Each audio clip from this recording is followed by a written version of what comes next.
Welcome back. Supreme Court's here in Guntersville, Alabama. Drew DeArmond, ESPN 97.7, The Zone Radio. And I'm here pinch hitting for my good friend Bart Heisch. And we're talking a lot of summer basketball. And with the process in Alabama now, June has become a huge month for preparation for the high school basketball season. Play days going on here at Supreme Court Monday through Friday every day. And we've 88 games on the schedule tomorrow. This is Monday, but we've got DAR. The DAR Patriots are here today, and we're honored to be joined by these three, head coach Justin Jonas and these two young men to be joined by also with us today, these three representatives. And if anybody knows me, DAR basketball is special to me because I had uncle and my father played there. So DAR basketball is a very special place, a lot of tradition there, and we're honored to be joined by Coach Justin Jonas this morning. How are you, sir? Doing well. How are you? And we're honored to also be joined by these two young men. First, of course, Trey Bolt, Jr. on the end there, and then Lathan Miles, a senior. Welcome, guys.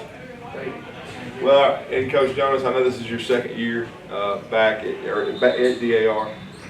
You played at Douglas for your father. Your father coached at DAR as a JV and varsity coach as well. Had a lot of success. What's it been like being in Grant, Alabama, and at DAR and building this program? It's been like coming home. It's been a great response from the kids coming into it.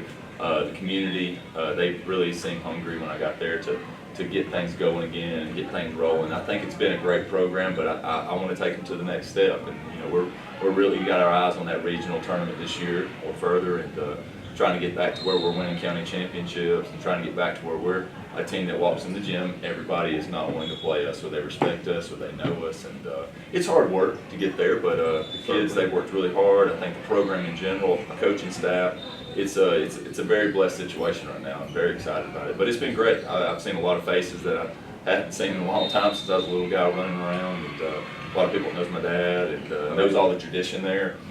And it's really it's a tradition like no other around here. I mean, DAR basketball. So I'm blessed to be the head coach and to be leading it for sure. Oh, of course, and I know that several years ago they added football. For me, they didn't have it for many years. Right. My father even told me, like, if they had it, he goes, I would have played. He goes, so a lot of my classmates, they didn't have football, but basketball was something they grew up, and it was such a community-oriented situation. And it was a special place. I've been to many games there growing up. Right. And so I know it can be something that's, as you even talked about, an intimidating place to play, somewhere that's feared, and great basketball. But a lot of times from year one to year two, there's a lot of progress. Talk about year one and the foundation you set, and then the way high school basketball has evolved.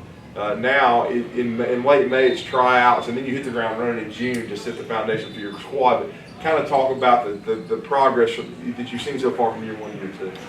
Having to repeat myself a lot less, that's for sure. But we're getting there. It's like you said, when you first come in, you feel overwhelmed because you've got this big list of things that you need every kid and every parent and everybody to understand what we're trying to do and where we're trying to get to. And you've got to take it in chunks. Work on this chunk, and get to the end result. And right now, I mean, we've made a lot of progress in 1 year. I mean, these guys went from playing half court man maybe, or maybe a little zone or this or that, to just we're trying to drop 70 plus. We're picking up full court. We're pressing. We're running and jumping. We're shooting. If we see the goal from the 3-point line, we're shooting it. Within reason, guys. They know that. But we're just really trying to put a different stamp on us that we think we can be successful at. Because I put the kids first, the program second, and then the coaching staff third. And right now, I feel like program-wise and kids-wise, that's the way we need to play to be successful. And so far, they've blossomed. I mean, we won 19 games last year, area champs, regular season, area tournament champs, and just about a few points away from going to regionals. And and that's with Noah being hurt and a few other guys with a few other elements. We didn't play our best game then either, and I was just very proud of them to get to that point because they've had a lot of ups and downs there. But they've really bought in. It's been the most fun I've had in many, many, many years. I'm telling you right now up there, and the way they bought in, the effort and work they put in from year one to year two, it's grown, and that's what you want to see. Because a lot of times you got that honeymoon effect, right? And I feel like we didn't really have that. I feel like it's we came in and it felt like a honeymoon, but it stayed the same, and that's what we got to keep, no matter what it takes. And a lot of times that means with kids and parents and people there, just showing them that you love them, you care about them. and you want to be successful in basketball and life. That's what we talked about earlier. We were talking some East Limestone ladies basketball, and they were talking about Jessica Thompson. Yeah, Jessica Oh, yeah. Thompson. Yeah, she was talking about the trust that her players now have in her. 100%. Talk about that. That's so big. Trust and development. I think are the two people. Oh, 100%. And I'm sure we went through many trials and many errors and a lot of trust issues, because to develop trust, you've got to build a foundation before you even an option of really believing that I trust you's there, you know. And that's what I think they've really bought into. And it starts with the seniors. That senior group, when I first come in, I really honed in on them. I said, all right, these other guys should follow. Then I went through junior group, then I went to my 10th grade, my 9th grade, and then my junior high. And now it's kind of, I think it's all bought in and it's all fluid. But that trust factor is big, and I think they believe in what we're doing. First of all, you got to get them to believe that. And then second of all, they got to know you care and love them. And I think they really know genuinely that's me, on and off the floor, all the time. And if it ever changes, I tell them, you know, we're an open book. We want to communicate about everything. They're unhappy or happy. I want to hear it so we can talk, and because that's what a family does. We talk about family all the time. And our parents are the in-laws in the family, if you didn't know. So we try to always stay that family dynamic, because a family that stays together, gets through hard times together, and comes out together in successful moments that I think we'll have down the road for sure. Well, how many seniors did you have this year? Well, last year we had a big group, and this group's even bigger. We got 7 this year as of right now, right? Double check. Where's Isaiah? 8. Isaiah's 8. We had a new one come out. See, I can't. Big groups, but that just shows you what we have here is that people want to be a part of it. People want to play for it, and they want to stick with it. You got a lot of these people that come in as 9th graders. They get to 10th grade. They get disgruntled in 10th grade. They go to junior. They quit. Their buddy quits. They decide to quit, and then by senior year, you got 3 or 4 seniors. And this right here, you've got guys that play a lot, play a little, and they still want to be there. And that should show a test to our program and the way we care about our kids there. And Lathan, I wanted to talk to you because you're one of these 8 seniors. Talk about your role, what you envision yourself with DAR basketball this year. And I asked this last week too as I was here. And it's kind of a loaded question, but how do you look at yourself as a leader? How do you lead? I just want to lead our team where we can pick up where we left off last year and just go farther. And I feel like, I don't know how to put it, but like, I'm a shooter. Right. But I just hope I can help our team even more. Well, yeah, no doubt. And what are your expectations? I mean, you talk about wanting to get further. As you see this team, you've got a lot of experience. You've got a second-year coach. First of all, how much more comfortable are you now that Coach Jonas is in his second year? Because there can be a lot of progress as we talk with Coach from year 1 to year 2. I mean, I just feel like he has a lot more trust in me now. And it's just When you look at him, it's very untrustworthy. So you have to trust him. It's more comfortable this year. Right. For sure. And as you as a senior, that's a lot of times where you kind of leave your legacy and you start laying the foundation. What are your expectations for this team? How far do you think they can get? I mean, I think we can get regionals. I mean, it's very doable this year. It was last year. It's just we really didn't execute it. There you go. That's great work. Yeah, I mean, and of course injuries, and that can play a part too, because I know Noah was a big part of what y'all were doing, and his family is a huge part of DAR basketball. It was a huge part of my childhood. It was great watching him grow up in Huntsville, and then I was happy to see him kind of go back home and play and have success. To me, I thought it was great for him. And then Trey, talk about your role, and I know you're a junior, but you're considered obviously one of the leaders. Coach brought you here. What do you foresee as your role in the squad? Oh, I'm also a shooter, I think. We're all I think we're all shooters, yeah. And I think I need to up my ball handling this year to like help break the presses when teams presses and just control the offense. And Coach Jonas, the thing that I love now about you, this was when I was at Huntsville High in the mid-90s, we didn't have this. We had spring training, we had things like that, but we couldn't play together in the summer. A lot of it was, and AAU was still in its infancy as well, so it was different. What do you want to see out of your team? Well, I guess, first of all, what have you seen so far? It's early, but you've hit the ground running since tryouts. What have you seen that you like? And then what do you want to see your team improve on as this month goes on? Well, from tryouts on, I've seen that we can actually build. We're not started back at ground zero again, like when I first got here. there's things that I'm not having to say again. I'm getting to build Right. on top of that now and say new terminology to them that they can learn and expect more of them as we continue to grow. But as far as summer, I take summer and fall 2 seasons. They're 2 different Really? seasons. Summer's a season, and that's what we're working through right now. We're working through the summer season.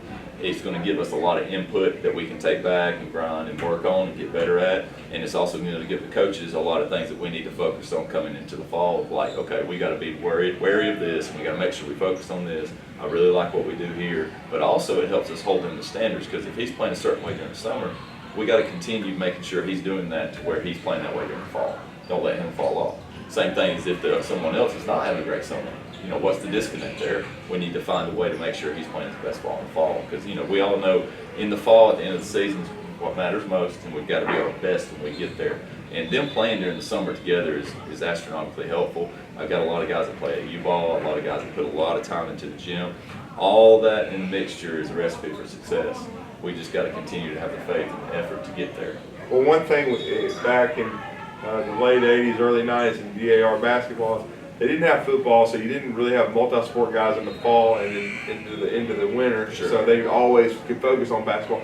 Do you have a lot of multi-sport guys now, or is it still mostly Yeah, basketball? we've got a good group that's just basketball. We've got a good group that plays basketball, football, and then we got a group that plays all three. We've got a few that play basketball and baseball. But you know, Coach Largen's the baseball and football coach now. He's easy to work with. The kids really come to basketball ready to work, and if they go to something else, I expect them to go to that and work the same. It's kind of like us as we grow up. Everything we go to, we got to go grind, work, and win. That's kind of our little saying. And in our job and everything we do in life, in families, we want to go in there, we want to grind, we want to put the work in, and hopefully we win. Well, and how, like, when you have a multi-sport athlete, like sometimes you'll get them through June, but then you won't see them again maybe until closer to when practice starts. For sure. How do you kind of work with that when you don't see a young man, you don't get a chance maybe to work with him as much? We do player meetings a lot too, and I think it goes back to communication, because a lot of times when a player goes off and he has football, let's say, I don't see him a whole lot. Right. That's where it comes into communication. We talk about before he leaves, this is what you got to work on, and I keep reminding him. I'll send him shoot him a text. You know, if you get some time, get the free throw line. You know, if you get some time, get in there and work on this. And we have openly player meetings. That way we're always on the same page. So when he goes off football or he goes off baseball and he comes back, he knows the expectations because we had that meeting. And that expectation is on him. Because, you know, most of the time a high school sport athlete is giving 3% of his 100% of his time to that sport. Well, 3% is very unusual. So you can give me that 3% even though you're playing football or playing baseball. Same thing reverse it for the other sport. They can give football the 3% when basketball or baseball is going on. And that's what we expect of them. And it's a little self-sacrifice, Right. but that's what life's about, and that's what we want to teach them. And Lathan, as far as your individual game, you talked about being a shooter, what part of your game do you think you need to improve the most by the time practice starts?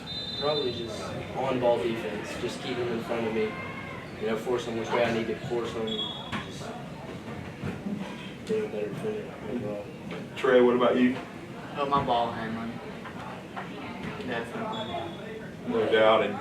And Coach, I mean, as you continue this process and building the squad, I know this was the year that every 2 years they change the areas. Has there been a change in your area? Talk about that and talk about the schedule coming up. Area is the same. New Hope, Madison County, North Jackson. I feel very good about that again. I feel like we're favored to win that if we play well and stay healthy. Cross area changed. It's Etowah, Hanceville, Oneonta, and Asheville. That's a lot better than Westminster. No, I mean they're great. They're a great team. That's a Got a lot of talent. yeah. That's a tough cross for anybody, and that's an attest to them. But the thing is that cross area now, it's not necessarily easier, but anything that changes that's different gives you a new kind of outlook, perspective on it. And I feel really good about that cross. I feel like we match up well with those teams because we all know it's all about matchups. And I feel good about those if our kids will work. It's not a gimme. It's not like we're just going to walk in there and win and go to regionals. But it's a game that I feel like we have 50-50 shot of winning, and that's all you can ask for in high school basketball, especially in that sub-region game where everybody goes home if you lose. Yeah, it really is. It's pressure, but I mean it's good pressure. Yes, If you sure. get there, you've certainly earned your way there. So obviously you want to get to regionals. Ultimately, what do you see as the ceiling for this squad in year 2? I think once you get to regionals, I believe this with every team, every level, every class, 1A, 2A, 3A. When you get there, anything's possible depending on your matchup and depending on who's healthy, how you're playing. I mean, I see it all the time. You see these upsets. I saw Section beat midfield Right. You would have never told me I was Yeah, going to walk in that gym. absolutely. You have things like that happens because kids believe they're playing their best. Somebody doesn't play their best. Somebody may be hurt. Somebody may not sleep well that night. I mean, you got a million things that can happen. So for us, you know, getting to the regionals is a goal, and then after we get there, we don't have a limit on where we want it to be. You know, we're going to take one game at a time and say we got to be our best here. We're not focused on the Elite Eight, Final Fours, or anything like that.